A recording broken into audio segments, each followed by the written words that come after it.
Okay, let's jump right into this explainer and completely demystify the environmental engineering behind how cities guarantee we always have water.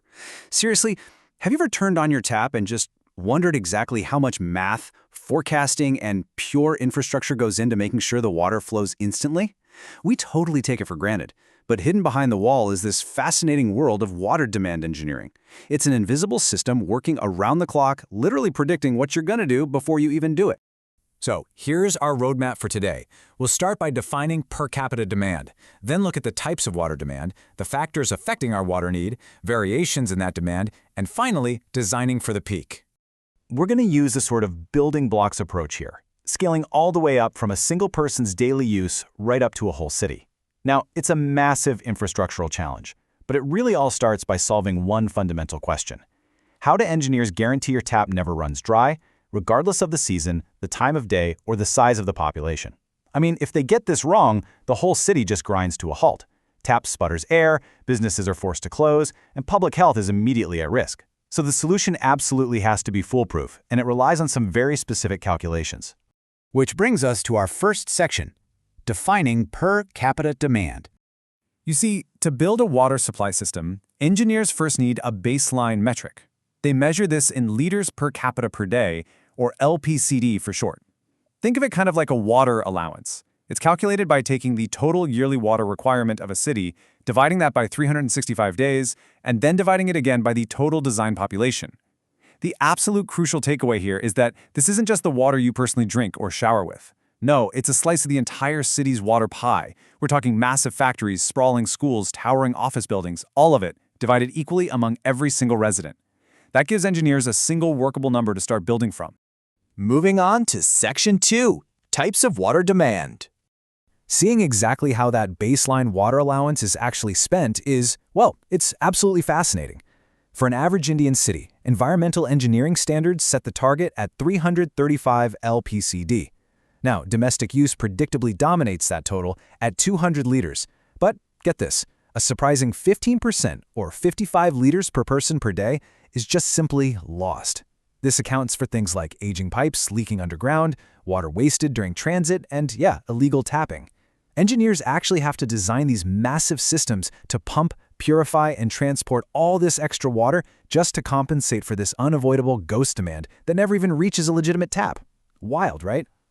If we look at the specific domestic breakdown for a lower income setting guided by the IS 1172-1983 code, the minimum is set to a more conservative 135 liters per capita per day.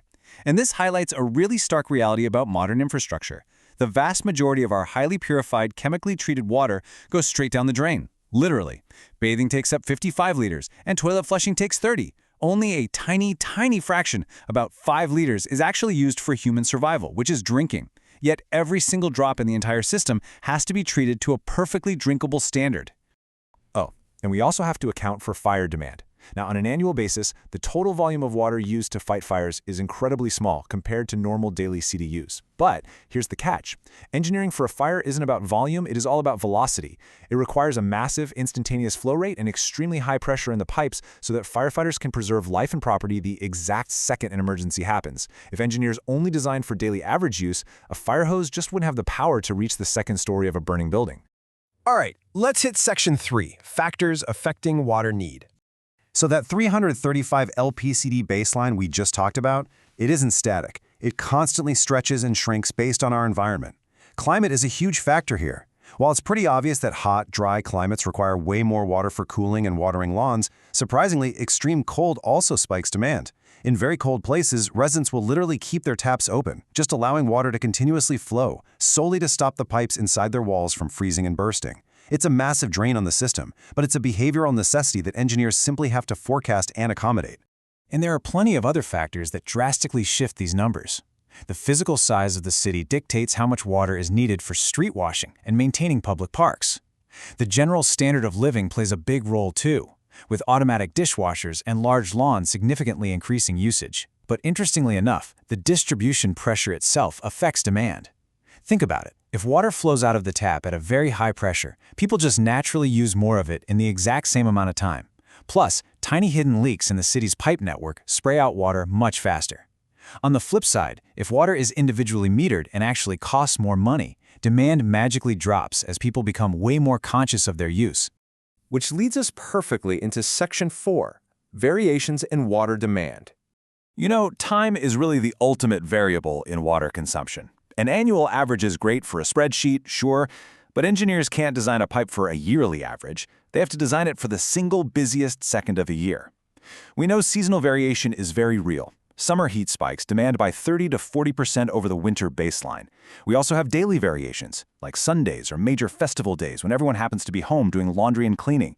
But the real structural stress, the kind that literally threatens to break pipes and drain reservoirs, happens on a rapid hour-by-hour basis.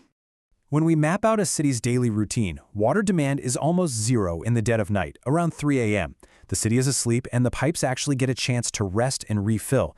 But then, consumption violently spikes twice a day. Imagine a heartbeat monitor suddenly jumping up. Those sudden mountain-like surges in demand happen exactly when the entire city wakes up and right before it goes to sleep.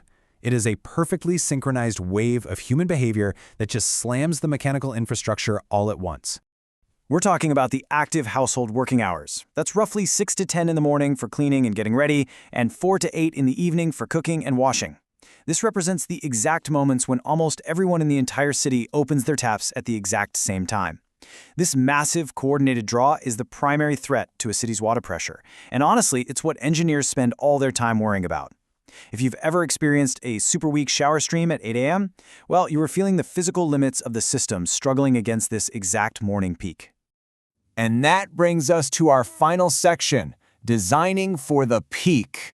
So how do engineers actually keep the water flowing during those massive 8 a.m. morning spikes? Well, they translate these predictable behavioral habits into rigid engineering requirements using something called a peak factor. This is essentially a mathematical safety buffer. It's a multiplier applied to the average demand to ensure that the physical pipes in the ground, the mechanical pumps at the station, and the chemical treatment plants are built large enough to handle the absolute maximum stress the city will ever throw at them. For example, to find the maximum daily demand, engineers in India take the annual average daily demand and multiply it by a peak factor of 1.8. This means the entire infrastructure system is meticulously designed to seamlessly handle a theoretical day that uses almost double the normal amount of water just in case. So whether it's the hottest day of a brutal drought or a massive public holiday, the reservoir and the main pumps have the engineered capacity to comfortably supply that 180% surge. But for the maximum hourly demand, that crazy 8 a.m. morning rush where literally everyone is showering at once, they take the average hourly demand and multiply it by an incredible 2.7. Think about what that actually means in the real physical world. The steel and concrete pipes buried under your street have to be built nearly 3 times larger and 3 times more expensive than they would need to be if we all just used water perfectly evenly throughout the day. All of that extra massive capacity exists for one reason: to ensure your morning shower doesn't lose pressure. As we've seen throughout this explainer, every single drop of water you use during those active morning and evening hours directly dictates the massive size, scope, and cost of the infrastructure we all pay to build. The pipes are huge simply because our habits are so synchronized. And I think that leaves us with a pretty powerful final thought. Now that you know the math behind the tap, what can you do in your own routine to flatten your city's curve and use water just a little more thoughtfully?